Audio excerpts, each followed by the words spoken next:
Guys, क्या आपको पता है कि वैज्ञानिकों को एक ऐसा महासागर मिला है जिसमें इतना पानी है कि पृथ्वी पर मौजूदा 5 महासागरों का पानी भी इसमें समा सकता है। जी हाँ गाइस, वैज्ञानिकों ने 8 साल की कड़ी मशक्कत के बाद पृथ्वी का छठा महासागर ढूंढ निकाला है और ये महासागर उन्हें पृथ्वी के ऊपरी और निचले आवरण के बीच ट्रांजिशन जोन में मिला है।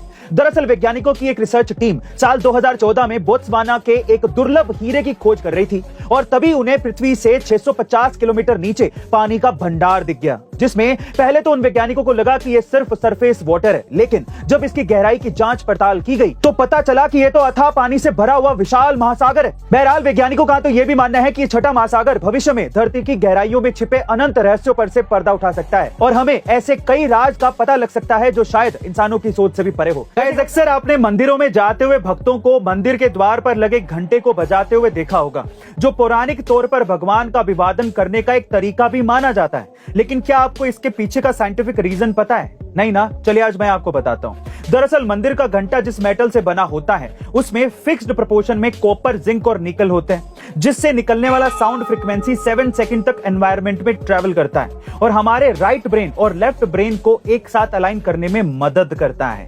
अब इन 7 सेकंड्स में हमारा दिमाग एक ट्रांस स्टेट यानी कि न्यूट्रल स्टेट में चला जाता है, जहां हमारे दिमाग में अन्य कोई विचार नहीं आते और इस तरह से हमारे और भगवान के बीच का एनर्जी का ट्रांसमिशन इफेक्टिवली हो पाता है, और वो भी बिना किसी डिस्टरबेंस के। गाइस, बलूचिस्तान भारत का हो सकता था अगर हमारे नेताओं ने ये गलती ना की होती। जी हाँ गाइस, बंटवारे के वक्त बलूचिस्तान भी कश्मीर की तरह स्वतंत्र रहना चाहता था, लेकिन बलूचिस्तान भौगोलिक रूप से हमारे देश की सीमाओं के बहुत दूर है और इसीलिए हम उनके इस निवेदन को ठुकरा रहे हैं।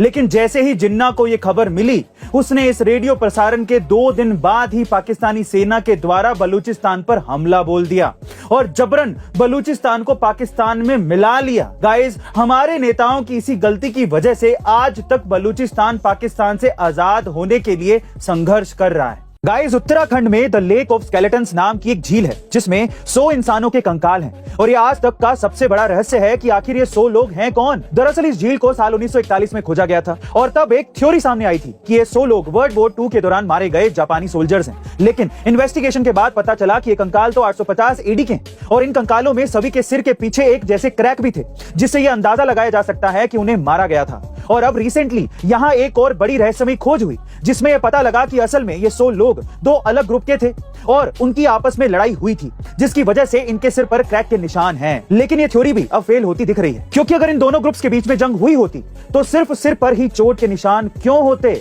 शरीर पर और बाकी जगह पर भी हो सकते थे। बहरहाल ये 100 लोगों के कंकाल का रहस्य अभी भी एक मिस्ट्री बना हुआ है। लेकिन